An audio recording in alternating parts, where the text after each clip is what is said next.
Haleluya. Rero karibu mu ijambo ry'Imana. Hano rero dufite amagurupe menshi muri Westminster. Hano We have so many groups in Westminster. ukeneye kujoininga gurupe ba mama, If you want to join the mother's group, gurupe ba papa, the father's group, y'aba youth, y'aba jeune, youth, y'abana, children, icyo wakenera kujoininga cyose hano wiga abiga ibyongereza, wherever you want to try to join. abakeneye kuvolontiyaringa gufasha Those who want to volunteer helping muri iki gihe cya corona, in this time of corona. abakeneye kubarizwa mu baasha tuzengiwe dubekange gukorana ejide bamaze umwaka wose, Those who want to be part of the ushering team, aho wumva wafitinga umwanya mu wawe. wherever you fit, you're welcome. Haleluya.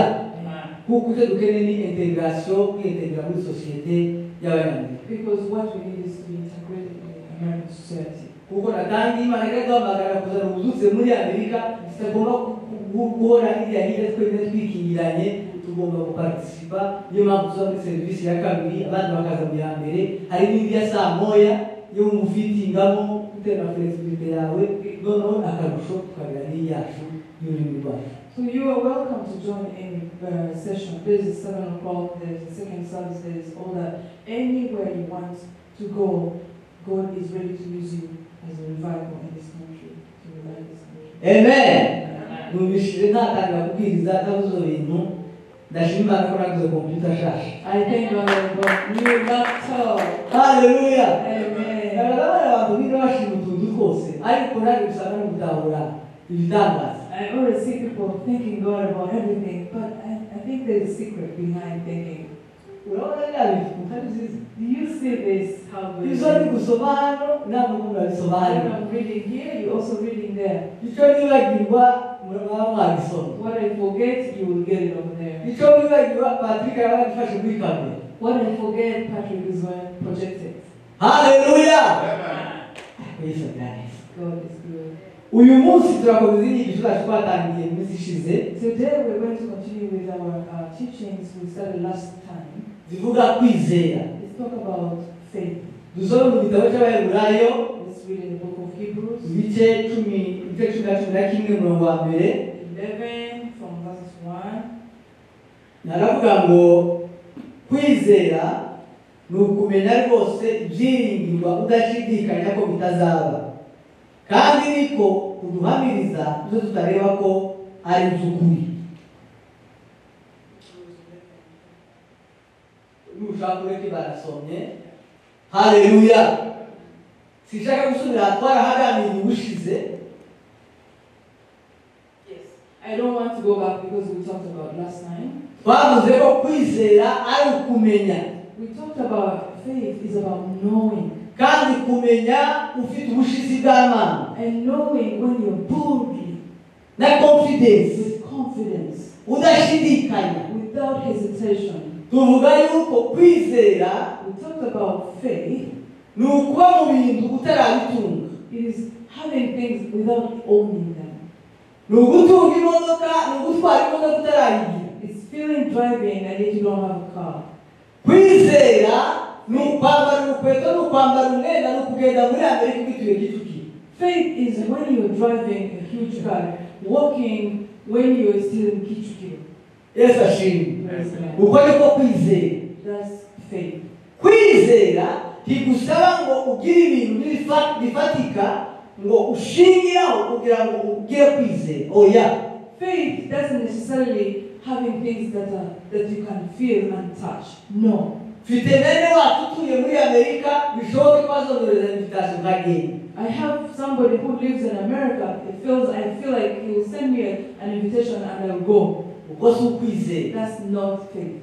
Kwizera Faith, ni uku dufite ko kuzaja mu ijuru kandi tutaragerayo. it feels like going to heaven and yet we're not there yet. Ntawe uragendayo bagaruka azatubwire ngo mu ijuru hariho. Nobody has gone there and come back and tell us, oh, heaven is like this. Ntawe wabayeho Yesu apfa.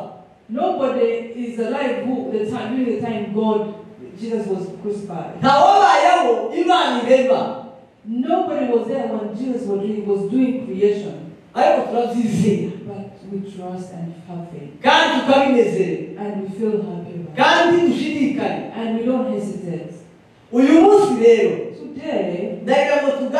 tubwire I just want to talk about intwari zo kwizera, the integrity of faith, the heroes. the heroes of faith. Mu gitabo cy'Abayahudi igice cya 11 umurongo wa 32 In the book of Hebrews 11:32, haravuga ngo mbese mvuga iki igihe cyandenga, mvuga ibya Gidiyoni n'ibya Baraki n'ibya Samusoni n'ibya Yefuta n'ibya Dawidi n'ibya Samweli n'ibya abahanuzi n'ibya Mowabi n'ibya Marosa n'ibya Shadrake, uvuge. Haleluya. Amen. Uyu mwanditsi This writer, nuko yanditse igitabo tutarazi. he wrote a book before we are created. Haleluya. Amen. Ibi byanditswe byinshi All these scriptures, tuzisangamo. we find ourselves in them. Bibiliya yarafunzwe nta kintu bazongeramo. The Bible is closed, they cannot edit.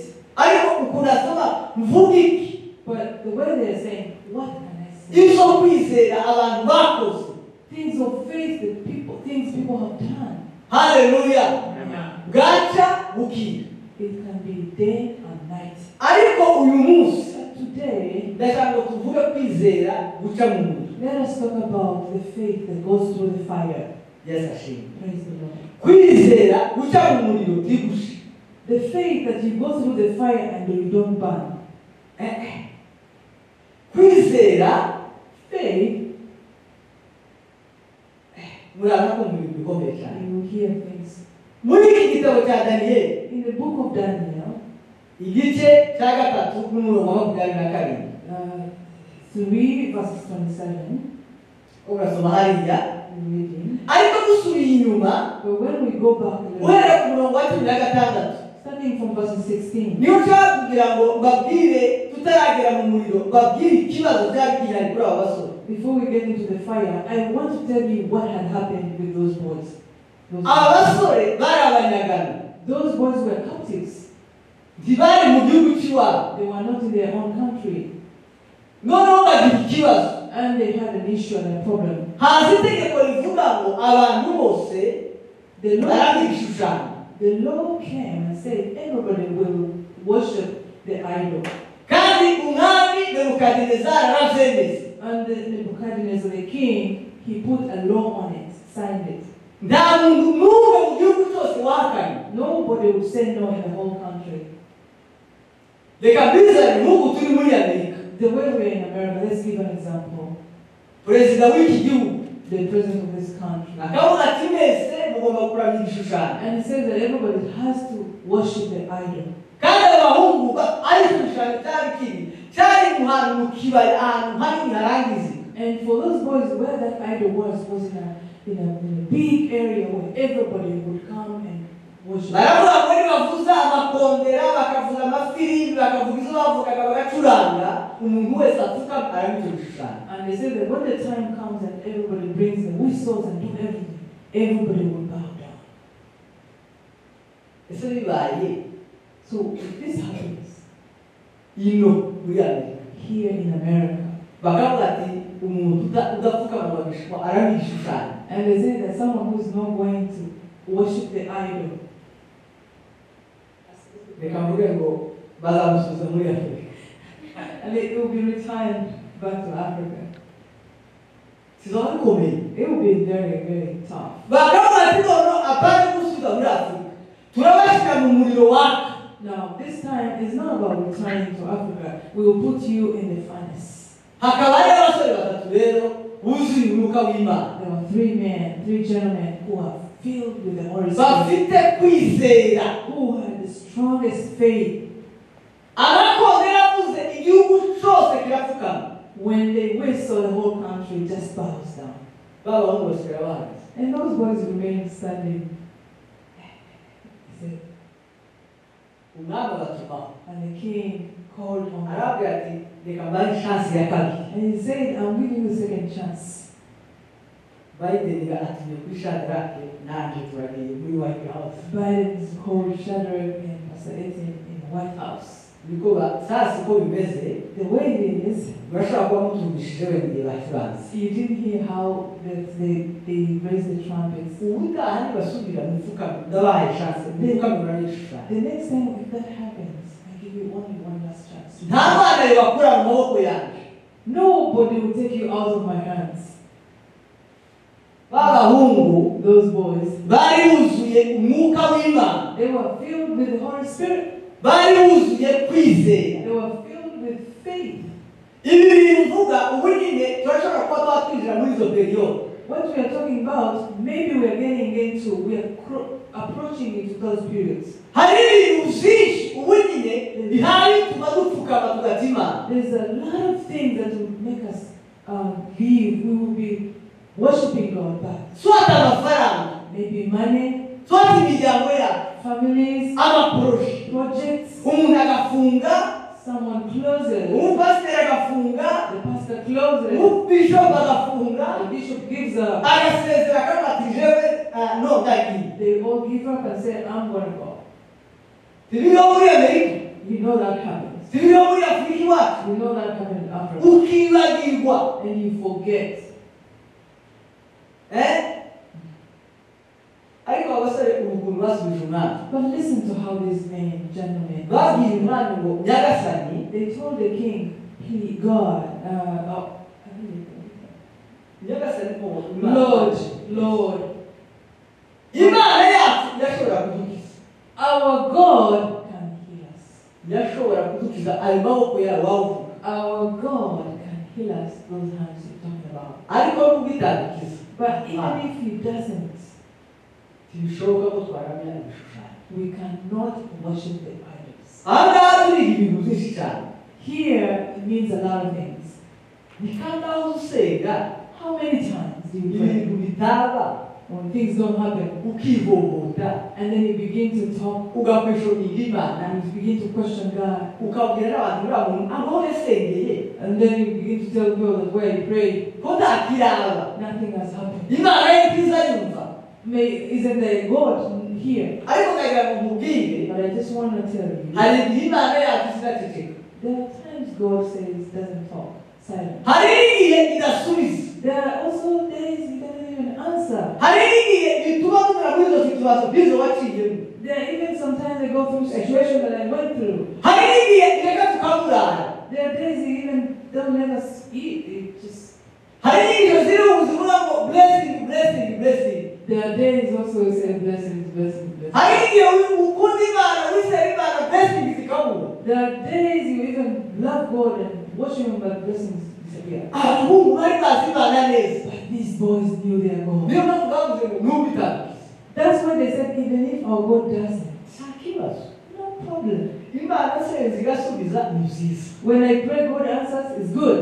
ariko itarasubije nta kibazo. But if He doesn't answer, it's okay. ndagira ngo ubwire wowe wicaye hano I want to tell you, you is here. tutakaze kwizera Do not lose your faith. imana iracyari yayindi God is still the one. niyo maboko He's a God of niyo mbaraga the God of power. ni igisubizo mu gihe cyose He's the answer to every question. nubwo yakora kugaca mu muriro Even if He leaves you to go nubwo through, yakora kukababara. even if He lets you get inside, haleluya hallelujah, He is still God.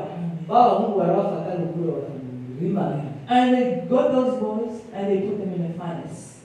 haleluya And babata mu muriro. they threw them in a furnace. hari ibintu bitangaje They're very amazing things. aha niho nari maze kuvuga This is what I was talking about. ikintu cyantangaje. What is amazing, iyi sipari murayizi ukuntu bagiye mu muriro bakavamo you know this story, how they went to the furnace and get out, got out. nyuma y'umuriro niho nshaka kuvuga I want to talk about after the furnace. ariko nawe ntiburangize And neza. that's where I'm going to finish. uzumera gute iyo ugeze mu gisubizo uvuye mu muriro? How does it feel when you come out of answer, when you come out of fire, when you have ugeze mu bisubizo abantu baragusetse barakwise amazina none ukagera mu bisubizo sasa hahandi bimeze neza. when you're dancing and overjoyed because you have everything, how do you feel? aho niho hari ikibazo gikomeye. That's where there's a big question. ninde muntu muri iki gihe hano mu isi yacu nanone Who at this point right now, wota mu muriro They will throw you in the furnace bakakuvana muri muzima utananuka n'umwotsi ku mubiri. and they get you out of there without any fire on you. Smoke. Uwo muntu bameze gute? How do you feel? How is that person feel? Igihe cy'ibisubizo y'abantu bananiranye. During that time of answers, that's when people become. uribaza ahubwo umwami wavuze ngo ntiyazagire iyindi mana yongera kuvugwa no gusengwa uretse imana ya Saduraka na Meshaki na Abedenego. When they say that no any other God shall be worshipped, only the God of Shadrach, Meshach, and Abednego. Barameze gute ibwami mu makaritsiye n'aho bari batuye? What do you think they were in the villages, in the town? How do you think they were?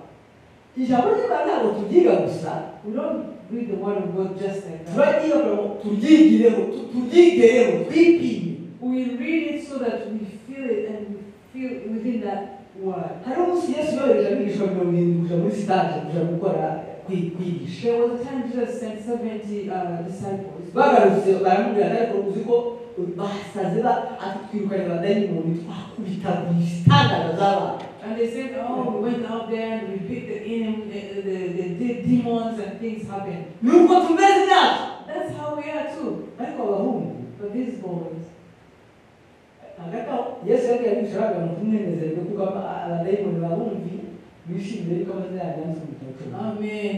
He said that do not be happy because the demons were beaten, but be happy because your name is written in the book of heaven. Reka nkubwire rero, Let me let you know that. ntitwahawe umwuka w'ubwoba. We were not given the spirit of fear. Muri Timoteyo wa kabiri igice cya mbere n'umurongo wa karindwi. 2 Timothy 1:7. Ndabona kuko Imana itaduhaye umwuka w'ubwoba, ahubwo yaduhaye uw'imbaraga n'urukundo no kwirinda. Because God has not given us the spirit of fear, but He has given us the spirit to be firm and be strong. Ndagira nkubwire ko Imana yayiduhamagarira kuzana ubusutse muri Amerika. I just tell you that God called you to bring revival in America. Uzahura n'ibiteye ubwoba. You will see the unseen. Uzahura n'ibigutera ubwoba utinya kwinjira mu muriro. You will see things and you will be so scared and you will fear even to get there. Bamwe bazakubwira ngo ntibishoboka tubota akazi ko muri Amerika ngubeho. Others will tell you you cannot leave your job to go. Nta mwanya, There's no time. nta mwanya abana, Children, transport, bije n'ibindi cyane. transportation, budget, a lot of things. Tibyemewe muri Amerika bagukubita bagufunga. It's illegal in America that they will even put you in. Uwo mu muriro. That is fire. Haleluya.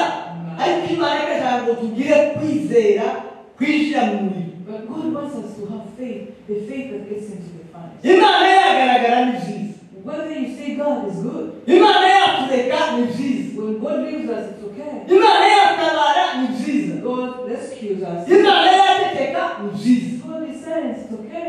Ntakubaza rero, I'm asking you, ese mu buzima bwawe niyo wibuka wakoresheje kwizera? in your life, when do you use your faith? Hari igihe mu buzima bwawe wigeze ukoresha kwizera ukabona ibitangaza birabaye? Is there any time in life where you used your faith and miracles happened? Y'Imana iyo ngiyo ni yacyari yanjye. That God is still the same.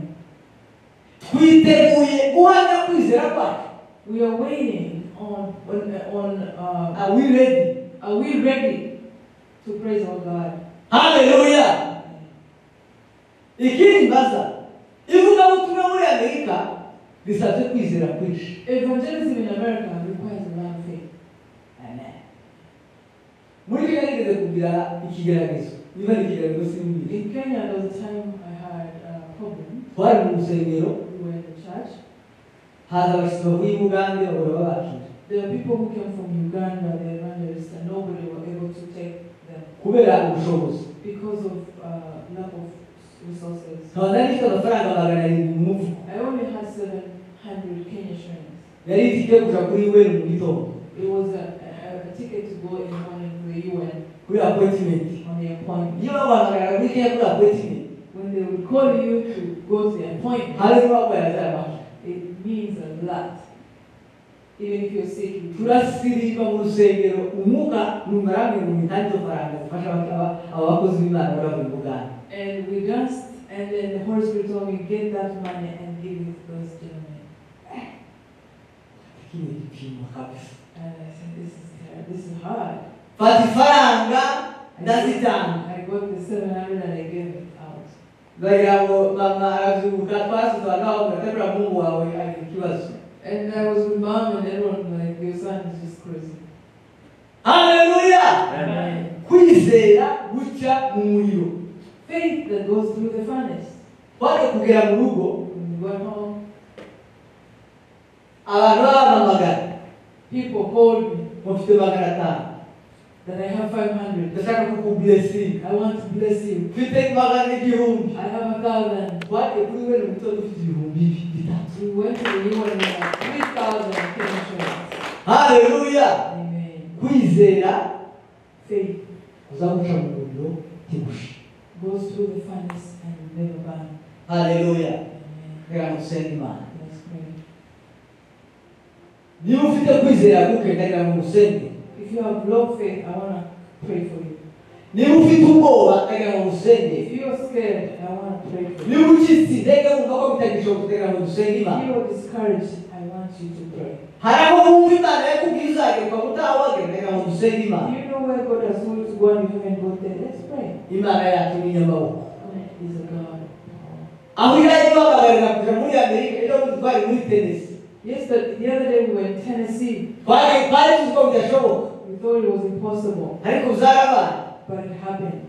Hallelujah. Amen. Ubu turatangiye. We have started. Zishobora ko umwaka utaha tuba turi kuri Maison Blanche.